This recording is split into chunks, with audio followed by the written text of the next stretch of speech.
La primera vez que lo vi, pensé que era un truco de feria, hasta que el truco empezó a oler. En un taller oscuro de piedra, en algún lugar entre colinas secas y naranjos, un hombre metió la mano en un cubo de agua turbia y sacó una tira de cuero empapada, la retorció con fuerza, como si estrangulara a una serpiente. El agua goteó por el suelo y con cada gota el cuero crujió. Luego lo enganchó a una rueda de madera con dientes irregulares, sonrió y acercó su cara a un engranaje que parecía mordido por ratas. «Mira bien», dijo, «esto es electricidad, pero huele peor». Entonces giró una manivela, la correa de cuero empezó a correr, chillando. La rueda grande arrastró a otra más pequeña, un eje tembló, y de pronto, sin una chispa, sin un cable, sin un zumbido moderno, una máquina entera cobró vida. El aire se llenó de vapor tibio, de aceite viejo, de metal raspando metal. Había un olor agrio, humano,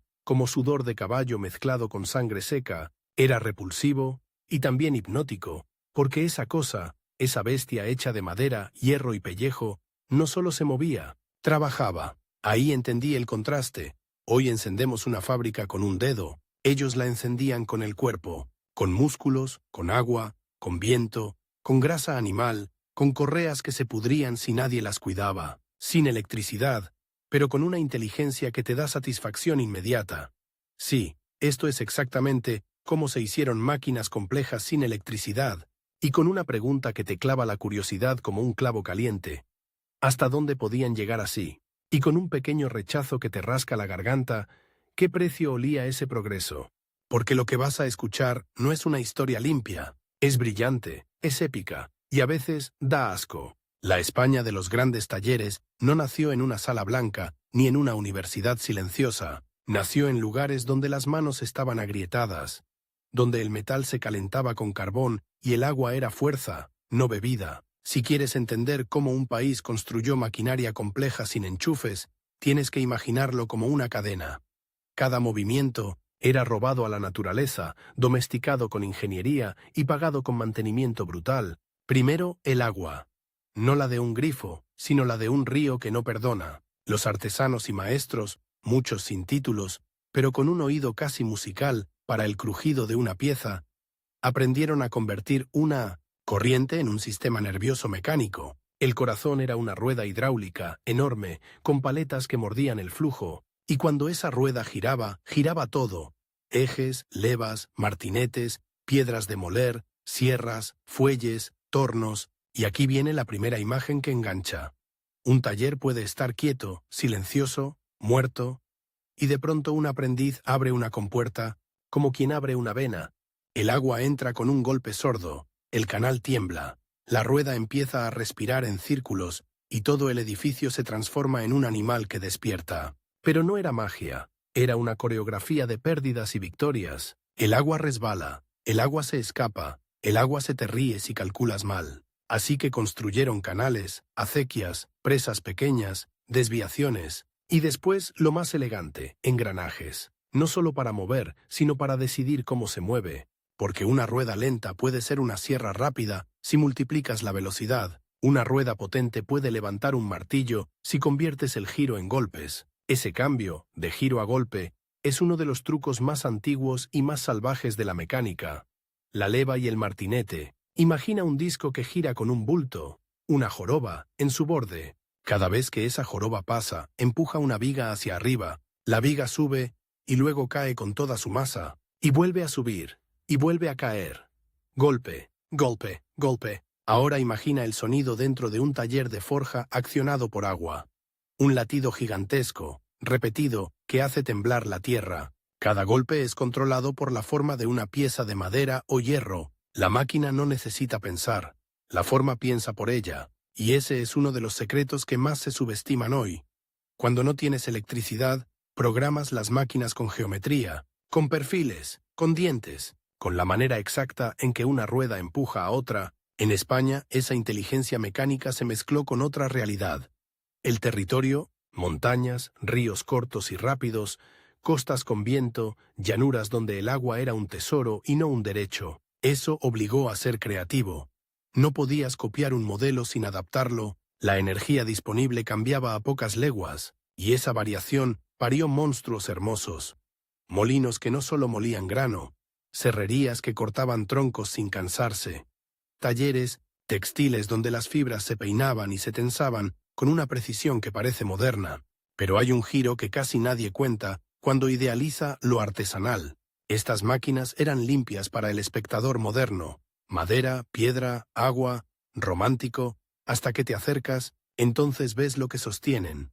Correas de cuero con remaches, engrasadas con sebo, aceite oscuro que se pega a la piel, polvo de harina mezclado con humedad, formando una pasta que se pudre si nadie limpia, astillas que se clavan en dedos, y sobre todo mantenimiento, un mantenimiento constante, obsesivo, casi paranoico, porque si un diente de engranaje se astilla, la rueda no falla como un móvil. Se encabrita, te escupe la correa, te rompe un eje, te arranca una mano.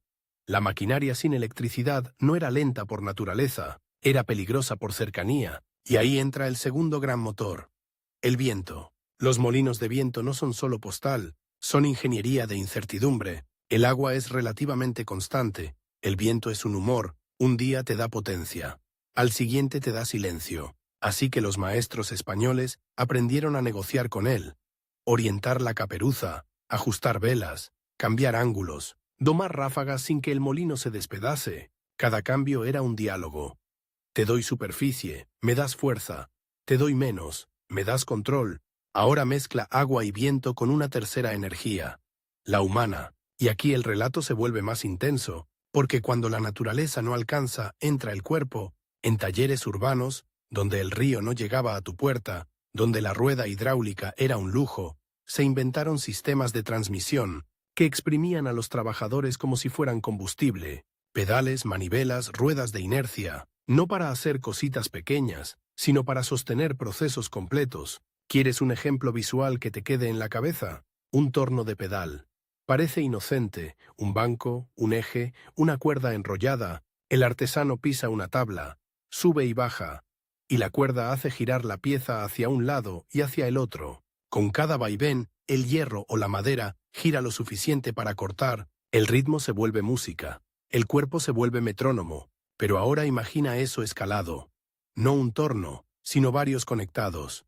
No una cuerda, sino correas. No un artesano, sino dos aprendices, turnándose porque las piernas se rinden.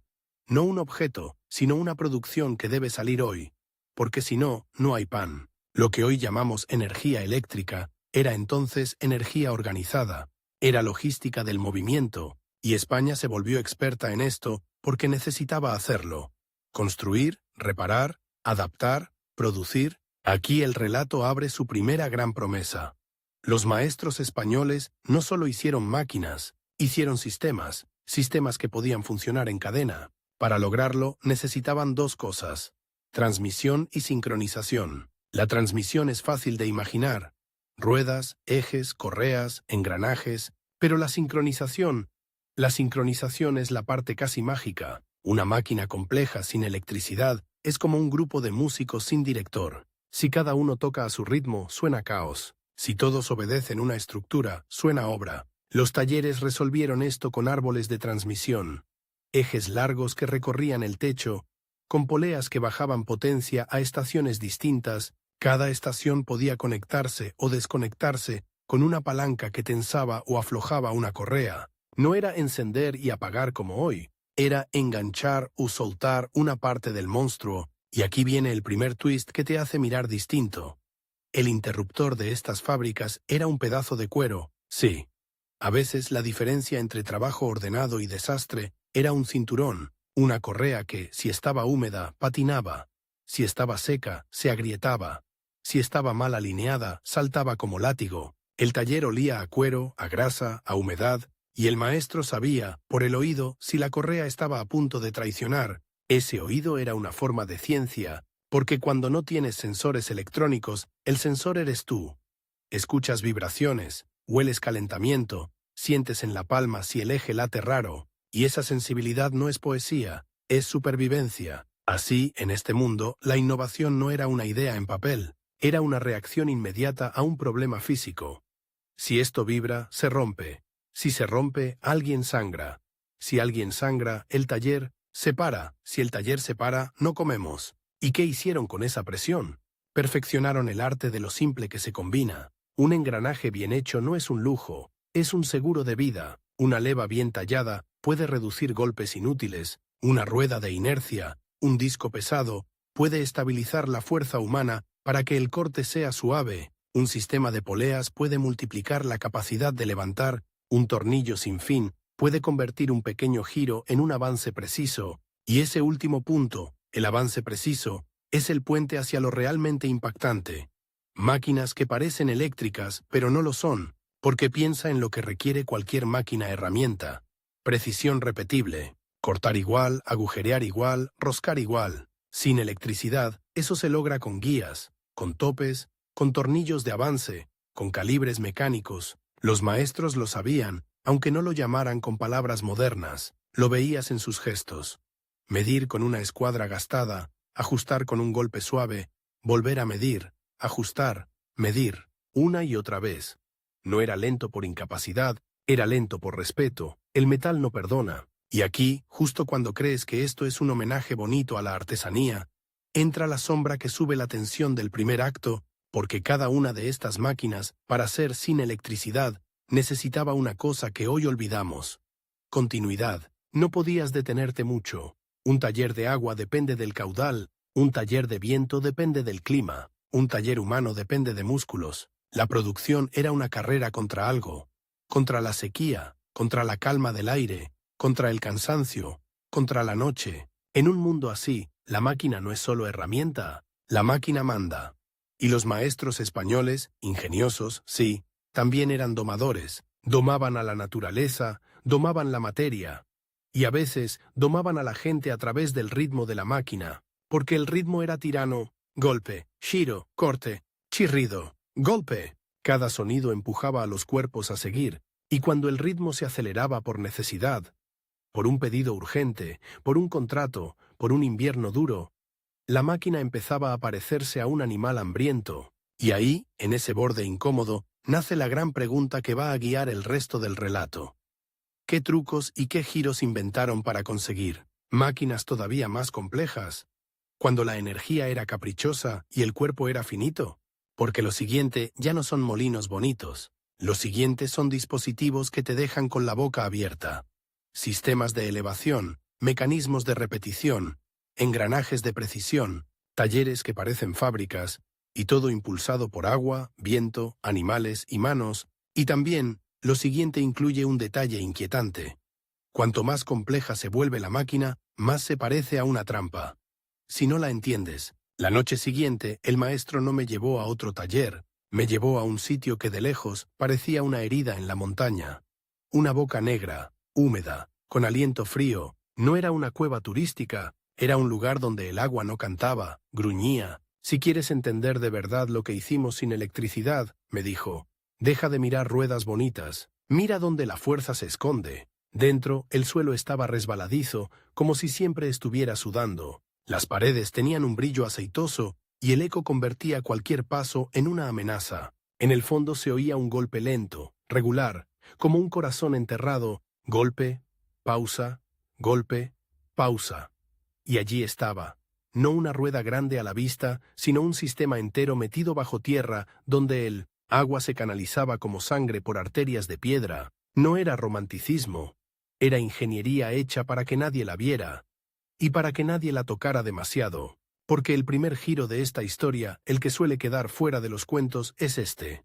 Las máquinas más inteligentes no estaban en el centro del taller, sino en el sistema que alimentaba el taller. El verdadero invento no era una máquina, era el modo de sostener un flujo de energía estable sin cables. El agua entraba por un canal estrecho, acelerada, pasaba por una garganta de piedra que la comprimía, y ese chorro, concentrado, golpeaba paletas ocultas. La rotación nacía en la oscuridad y subía por un eje vertical, atravesando el suelo como una columna vertebral. Arriba, en la sala de trabajo, la vida aparecía como por arte de magia.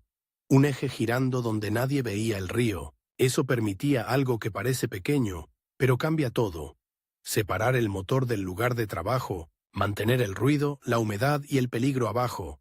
Y arriba organizar la precisión. Y aquí viene la imagen que te clava la curiosidad. En la superficie ves una mesa, herramientas, metal, madera, un entorno humano. Pero bajo tus pies, en un pozo, hay una bestia girando en agua helada, lista para arrancarte los tobillos si te asomas. Los maestros diseñaban así por necesidad. Querían constancia, querían que la energía llegara como un hilo tenso, no como un empujón salvaje. Por eso aparecieron sistemas de regulación, con puertas que podían abrirse milímetro a milímetro, depósitos que amortiguaban cambios, ruedas de inercia que tragaban irregularidades. La electricidad, al fin y al cabo, es regularidad empaquetada. Ellos fabricaron regularidad con piedra, madera y paciencia, y esa regularidad abrió la puerta a la complejidad real. Máquinas que no solo se mueven, sino que repiten operaciones. Repetir es fabricar. Repetir con precisión es industria. Así que el maestro me mostró la siguiente capa del monstruo. Un árbol de transmisión con poleas escalonadas, no una sola correa, sino muchas, cada una con su tensión, su ángulo, su personalidad.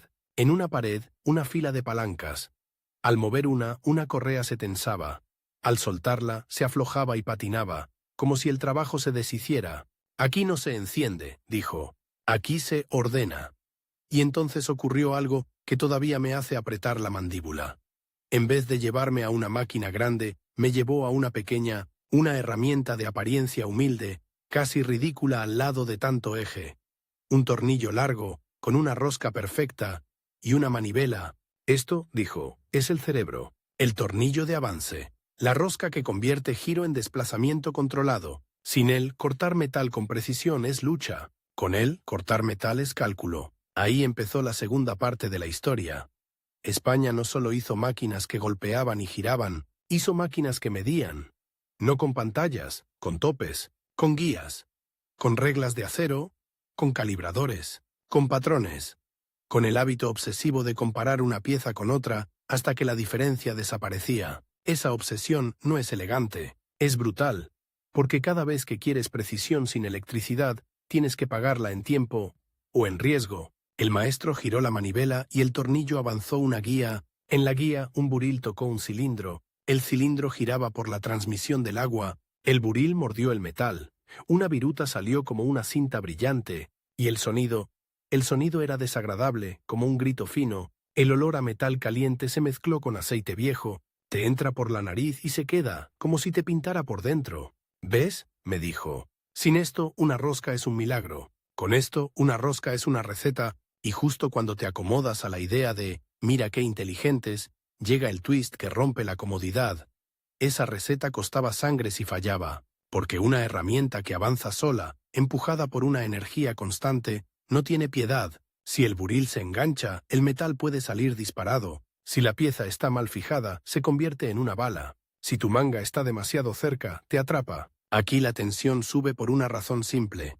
Cuanto más automática se vuelve la máquina, más rápido puede herirte. El maestro me contó, sin drama, como quien describe el clima, que en ciertos talleres nadie llevaba ropa suelta, no por moda, por miedo. Y no era un miedo teatral, era el miedo práctico de saber que la máquina no distingue entre hierro y carne si ambos están en su camino. Pero lo más inquietante vino después. Me llevó a una sala donde no había un torno, sino una máquina de cortar que parecía una sierra.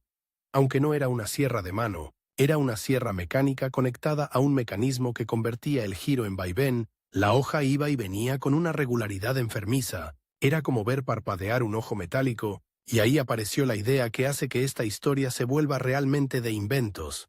La conversión de movimiento no era un truco aislado, era un lenguaje. Giro, vaivén, giro, golpe, giro, avance lento, giro, elevación, giro, presión constante. Con ese lenguaje, los talleres españoles podían construir una cadena de procesos.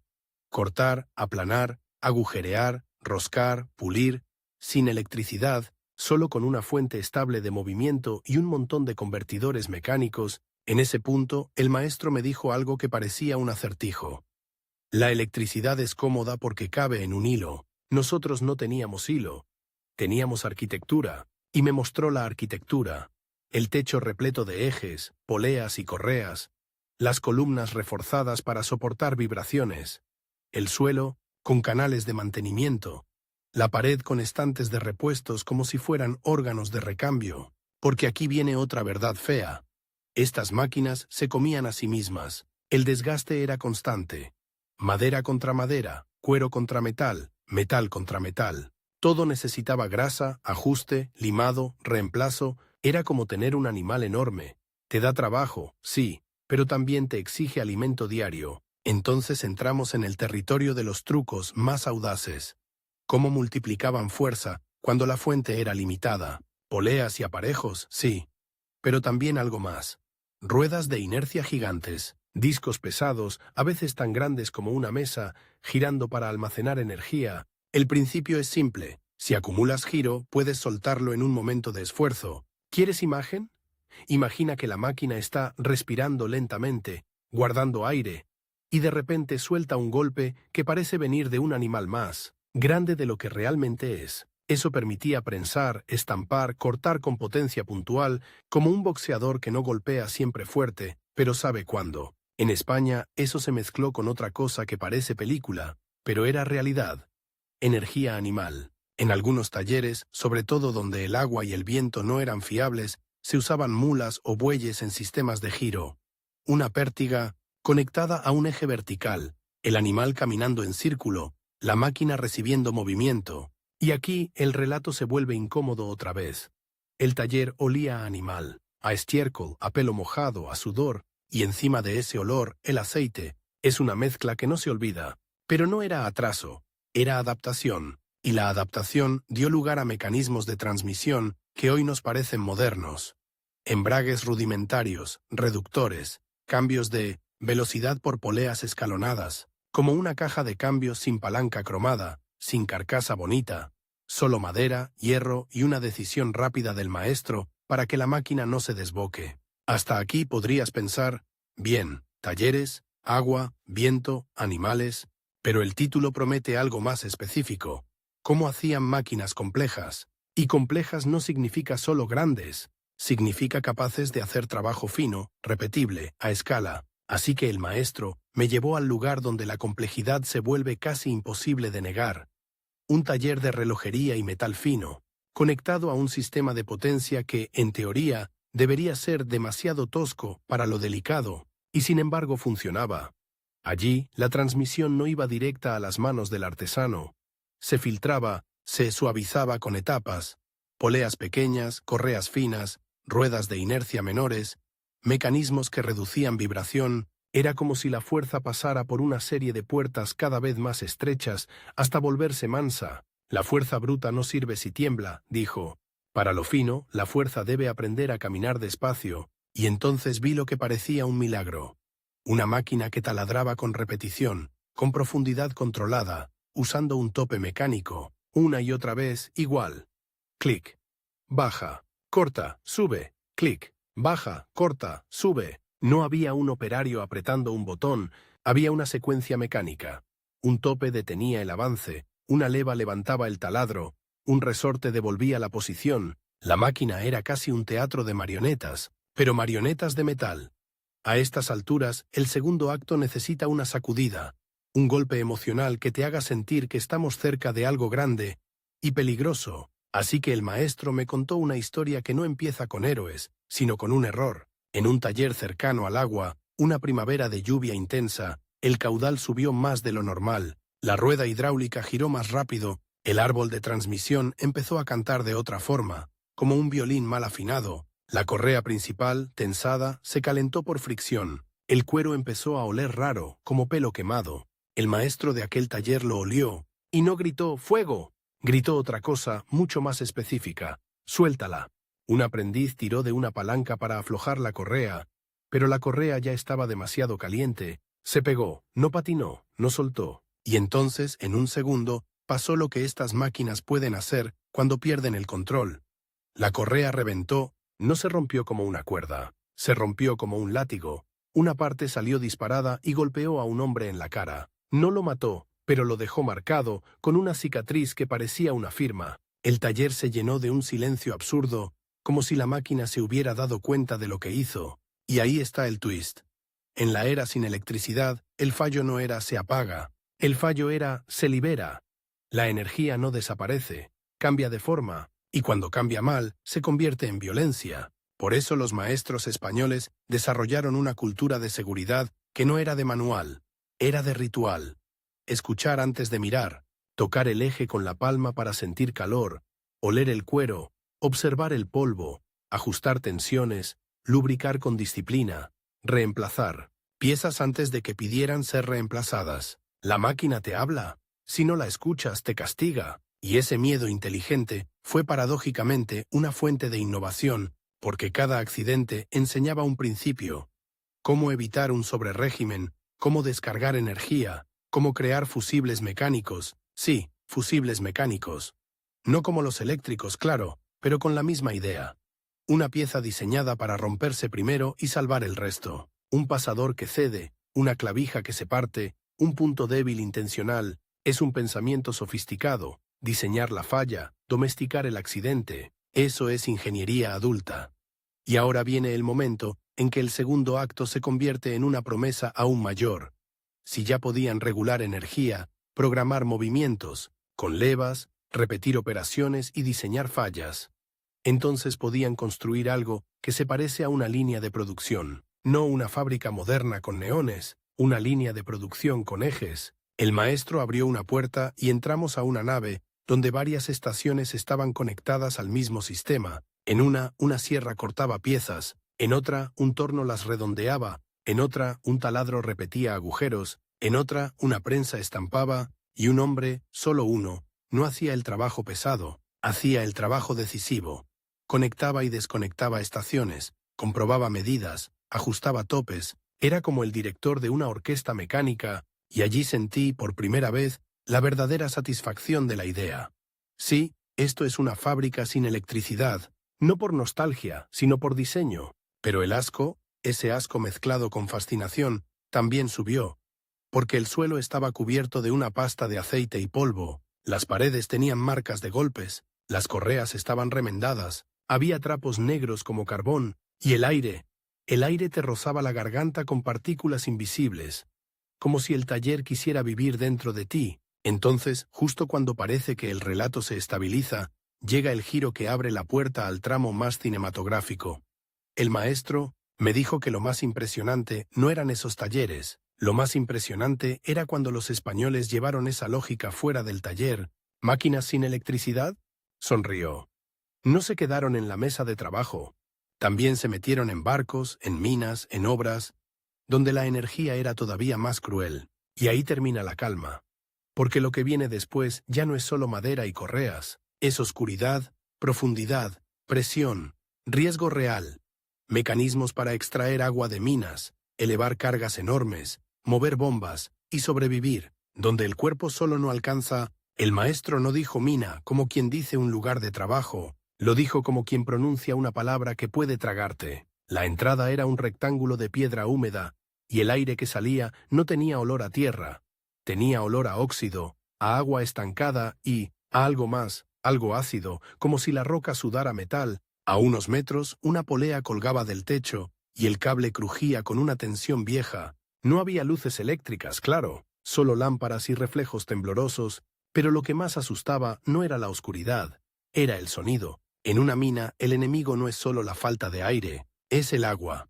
El agua entra, se acumula, te roba el suelo, te pudre la madera, te corroe el hierro, y si no la sacas, la mina se convierte en tumba. Así que, cuando España necesitó extraer riqueza del subsuelo, metales, carbón, sal, lo que fuera, tuvo que enfrentarse al problema más brutal de la ingeniería sin electricidad: mover toneladas de agua hacia arriba, una y otra vez, sin descanso. Y aquí es donde la historia da un salto.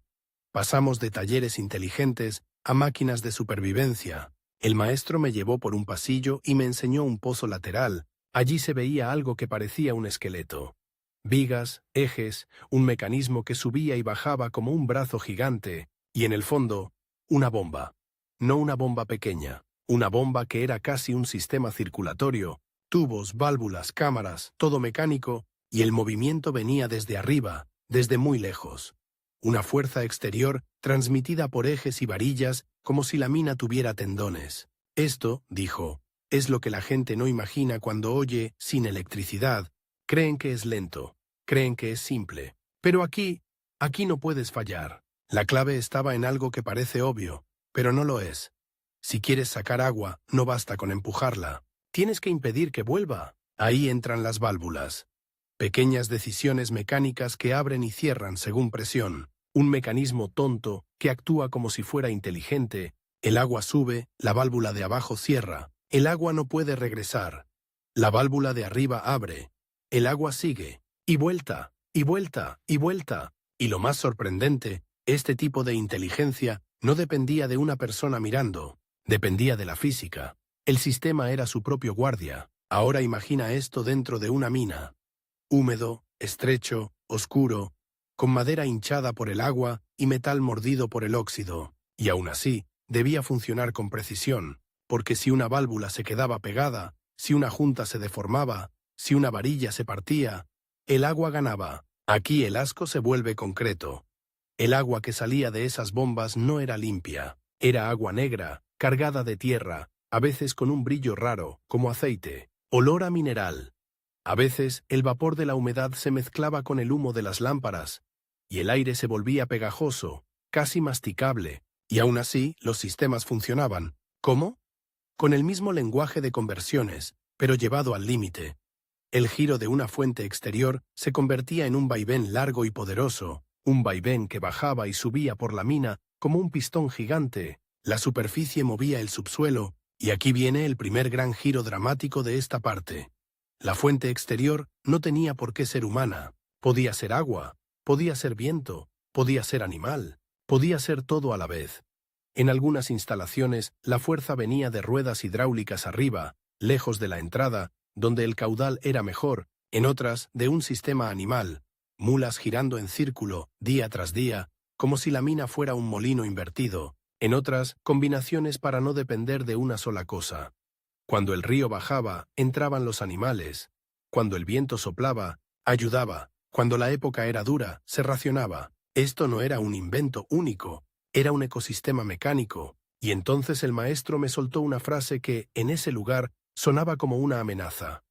La electricidad te da independencia. Nosotros hicimos máquinas que te ataban, porque para sostener una mina sin electricidad, necesitabas continuidad de energía y continuidad humana. Turnos, relevos, mantenimiento, vigilancia. Era una cadena donde cada eslabón era vulnerable, y si un eslabón fallaba, fallaban todos. Aquí el segundo acto interno de esta parte empieza a apretar.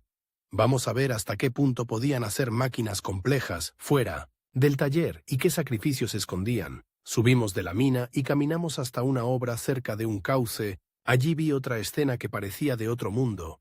Una estructura de madera elevada, como un andamio enorme, en la parte alta una rueda, pero no era una rueda hidráulica típica, era un dispositivo para levantar cargas. Una grúa primitiva, sí, pero diseñada para trabajar repetidamente, con control. ¿Ves ese tambor?, dijo el maestro, un cilindro grueso, con cuerda enrollada, a un lado un sistema de engranajes, a otro un freno. Y aquí viene una de las ideas más potentes de la mecánica sin electricidad. El freno es tan importante como el motor, porque levantar no es difícil si tienes fuerza. Lo difícil es no dejar caer. Los frenos mecánicos, las cuñas, los trinquetes, los sistemas de bloqueo, eran la seguridad de la era preeléctrica. Un trinquete es un invento brutal. Permite movimiento en una dirección y lo impide en la otra. Una flecha de metal, una decisión irreversible. Así podían elevar piedras, vigas, piezas pesadas, y mantenerlas en el aire sin que un solo fallo de manos se convirtiera en tragedia. Pero el maestro quería que viera la complejidad escondida. Me señaló el engranaje y luego el freno. Si el freno muerde demasiado, rompe. Si muerde poco, mata. Esa frase se te queda como un golpe en el estómago, porque te recuerda que, sin electricidad, los sistemas de control son físicos. No hay software que suavice. Hay madera, hierro, fricción y consecuencias. En ese sitio me mostró una versión aún más salvaje de la transmisión. El capstan, el cabrestante, un eje vertical que se gira con barras y al girar enrolla cuerda y levanta, pero cuando lo conectas a un sistema de engranajes, puedes multiplicar la fuerza humana o animal hasta levantar cargas absurdas, y allí apareció otro twist. Muchas veces, lo complejo no era una máquina única, sino varias máquinas simples conectadas en una arquitectura que transforma el esfuerzo en poder. En el papel suena bonito. En la práctica es agotador. Gente empujando barras, sudor, resbalones, manos ampolladas, cuerda que quema la piel. La cuerda era otra bestia. Si se tensaba y se rompía, cortaba el aire como látigo. Si se deslizaba, quemaba como hierro. Y sin embargo, eso permitió construir. España, con sus puertos, sus obras, sus fortificaciones, necesitó levantar, mover, ajustar, montar. No era solo hacer máquinas para talleres, era hacer máquinas para el mundo. Y eso nos lleva al escenario donde la ingeniería sin electricidad se volvió más teatral. El barco. Un barco es una máquina flotante, y antes de los sistemas eléctricos era una máquina de cuerdas, poleas, cabos, velas, cabrestantes, bombas, timones, todo mecánico, todo tensión. El maestro me llevó a un puerto y me señaló un navío en reparación. Había hombres sobre la cubierta, y abajo, en la bodega, otros accionaban una bomba de achique. El movimiento era repetitivo, rítmico, arriba y abajo, como si el barco respirara por sus entrañas. Si el agua entra, dijo, no esperas a que funcione el sistema, lo haces funcionar tú. Y ahí está la verdad más incómoda. Sin electricidad, muchas máquinas complejas estaban diseñadas para que el ser humano fuera parte del circuito. Tú eras la energía y el control, tú eras el sensor y el actuador, y si te cansabas, el sistema se degradaba. En los barcos, las bombas de achique mecánicas eran vitales, y los cabrestantes permitían izar cargas y tensar cabos, pero lo que me hizo abrir los ojos fue ver la lógica de reducción de esfuerzo en acción. Con poleas múltiples, un hombre podía mover lo que de otro modo sería imposible, y aquí, justo cuando la historia podría quedarse en mira qué ingeniosos, llega el golpe emocional que sube el riesgo. En un puerto, un cabrestante mal frenado puede convertir una carga en un péndulo asesino. Una cuerda que se suelta bajo tensión no cae. Dispara. He visto, y el maestro lo dijo como quien lo sabe demasiado bien, cómo una tensión acumulada puede arrancar un gancho y enviarlo como un proyectil. Por eso, de nuevo, aparecen los fusibles mecánicos. Pasadores que se rompen antes de que el sistema explote. Y aparecen prácticas, gritos, señales, coordinación. El control era social, no era electrónico, era humano. Así que, si te preguntas cómo se lograba complejidad sin electricidad, una respuesta incómoda es, con comunidad y disciplina, con reglas de trabajo, con jerarquías de taller, con aprendizaje duro. Y el maestro, como si quisiera apretar el corazón del espectador, me mostró la parte más invisible del invento, la transmisión de conocimiento. En estos sistemas, un error de un aprendiz no era una pieza mal hecha, era un accidente. Así que el aprendizaje era brutalmente sensorial. Oler aceite quemado, escuchar vibración, sentir tensión en la cuerda, notar el calor en un eje, y eso se enseñaba como se enseña una canción. Repetición, repetición, repetición. Pero entonces, el maestro me dio un giro que cambia la interpretación de todo lo que has escuchado. La mayor parte de la gente cree que lo más difícil fue mover cosas. No, lo más difícil fue medir el tiempo. Medir el tiempo, en un mundo sin electricidad, sincronizar procesos requiere tiempo. Ciclos, ritmos, secuencias. Un mecanismo repetitivo es, en esencia, un reloj, y cuanto más compleja es una máquina, más necesita saber cuándo actuar. Ahí está la puerta hacia el tramo más sofisticado. Mecanismos de control temporal. Levas con perfiles diseñados, ruedas dentadas con relaciones precisas, reguladores que estabilizan velocidad, frenos que dosifican. España, al construir máquinas para minas, puertos y talleres, tuvo que construir también tiempo mecánico, sistemas que repiten, que no se aceleran por capricho, que no se desbocan cuando el caudal sube o el viento sopla más fuerte. Y aquí, para que sientas el twist final de esta parte, el maestro me hizo mirar un regulador. Un dispositivo que reaccionaba al exceso, de velocidad abriendo o cerrando, cambiando resistencia, equilibrando el sistema, una forma de autocontrol sin electricidad, una especie de instinto mecánico. ¿Ves?, dijo.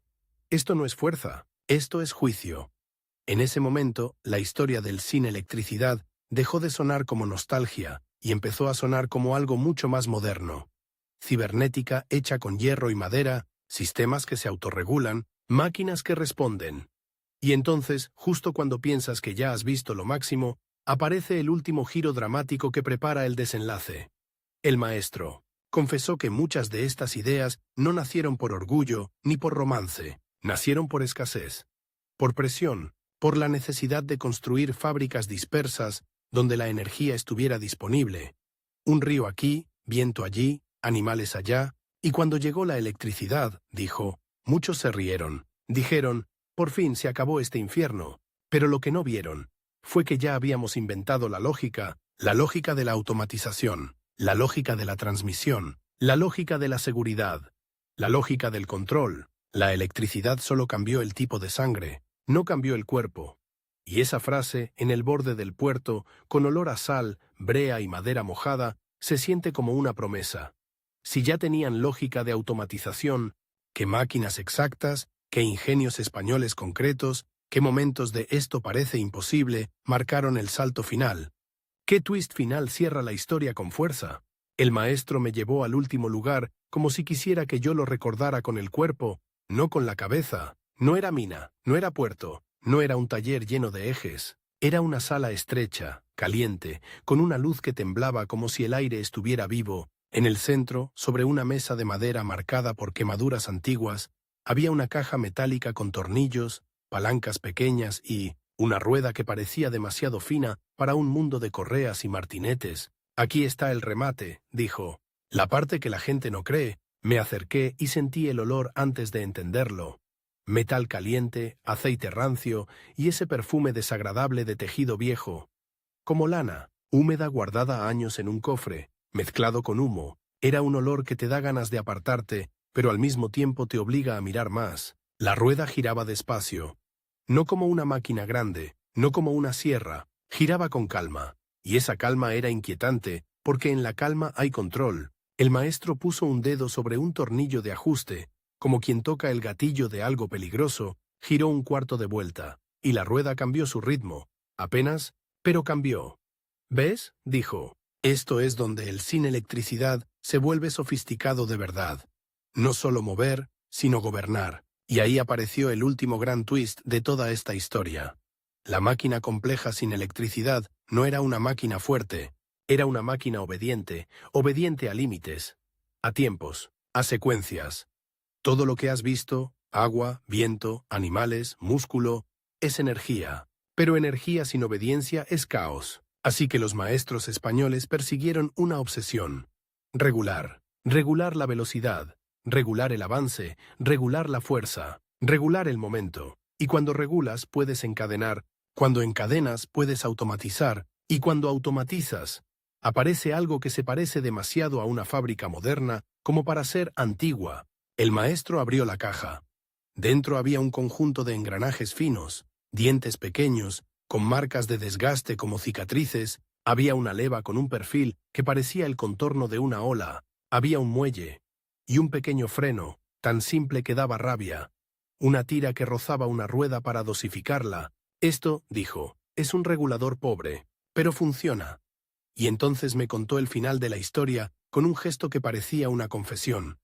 Muchos de los mecanismos más elegantes nacieron de soluciones baratas. No eran joyas, eran parches inteligentes, piezas hechas para resistir lo suficiente, diseñadas para que fallaran antes de matar a alguien, ajustables para sobrevivir a una semana de humedad o a un mes de sequía. Esa era la ingeniería real. Para cerrar la historia como se merece, el maestro me hizo recorrer una última vez el cuerpo completo, desde la fuente de energía hasta la pieza terminada, y al hacerlo entendí la estructura dramática escondida. Lo que parecía una colección de trucos era, en realidad, un sistema de poder. Primero capturas energía, agua o viento, luego la estabilizas. Depósitos, compuertas, ruedas de inercia, después la distribuyes. Árboles de transmisión, poleas, correas, luego la transformas. Levas, bielas, tornillos de avance, trinquetes, y al final la conviertes en repetición. Topes, guías, secuencias. Esa cadena era el verdadero invento, y España, en su forma más cruda, lo hizo porque no podía permitirse lo contrario, pero todavía faltaba el golpe final, el detalle que hace que el espectador se quede hasta el último segundo. Así que el maestro me llevó de vuelta al primer taller, el de la correa de cuero. y me hizo mirar lo que yo había ignorado la primera vez. El interruptor era una palanca, solo una palanca. La madera estaba pulida por 1000 manos. Había una marca oscura donde el sudor había penetrado y nunca se fue. Y el maestro me dijo algo que, de repente, hizo que todo el relato se convirtiera en un espejo de nuestro presente. En esta palanca no hay electricidad, pero hay elección. Porque esa palanca decidía qué estación recibía energía, cuál se detenía, cuál esperaba. Esa palanca era el software de un mundo mecánico, y cada vez que alguien la movía, la fábrica cambiaba de forma. El verdadero final de esta historia no es un monumento, es una escena, un taller al amanecer, el agua aún fría, las correas húmedas, los engranajes con aceite espeso, el primer golpe del martinete que despierta a los pájaros, y un maestro que, antes de activar todo, se detiene, olfatea el aire como un animal, toca un eje con la palma, escucha un silencio específico, y solo entonces conecta la correa. Ese instante es repulsivo y hermoso. Repulsivo porque te recuerda que el progreso tenía olor a grasa y riesgo, y hermoso porque te muestra una inteligencia que no necesitaba enchufe. Y aquí entra el último giro narrativo, el que amarra tu título con la emoción. Sin electricidad no significaba sin tecnología, significaba tecnología pegada a la vida real, tecnología que se ensucia, tecnología que envejece, tecnología que exige que la mires, la escuches, la cuides. La electricidad lo volvió invisible, ellos lo tenían a la vista, pero el maestro no quería que yo terminara pensando, qué bonito, quería que yo terminara pensando, qué fuerte. Y entonces soltó la frase que parecía una puñalada suave. ¿Sabes por qué estas máquinas impresionan tanto hoy? Porque tú ya no las oyes, tú ya no las hueles, tú ya no sientes su peligro, y por eso no las respetas. Me quedé mirando la correa, era solo cuero, solo un material, y sin embargo era el puente entre el río y el metal, entre la naturaleza y la precisión, entre la vida y el accidente. Ahí, en esa repulsión suave, ese olor a grasa, ese chirrido, esa humedad que se pega, está la lección que te deja satisfecho, porque cumple lo prometido. Sí, así hacían máquinas complejas sin electricidad, con agua, viento, animales, transmisión, regulación y una cultura de precisión que no perdonaba errores, pero también está la razón por la que te quedas pensando. Si pudieron hacer todo eso sin una chispa, ¿qué hemos olvidado nosotros al hacerlo tan fácil? El maestro apretó la palanca una última vez, la máquina volvió a moverse, y el taller otra vez se convirtió en un animal que trabaja,